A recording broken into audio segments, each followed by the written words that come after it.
Okay, so the tabletop is done. I told you guys I'd let you know when I had the tabletop done. And I've also put the new enclosure together. Now what you'll notice is that this is double the size of what it was.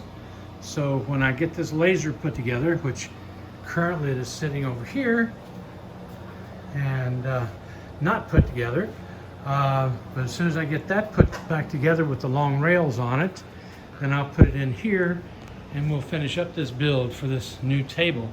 And I will tell you right now, if you're going to get one with the extensions, you definitely want to have a table that is 3 by 6 foot long, because you want to have plenty of space for this bad boy because it is so big. Even if you don't have an enclosure, you'll want to have that much space because that's 4 feet right there.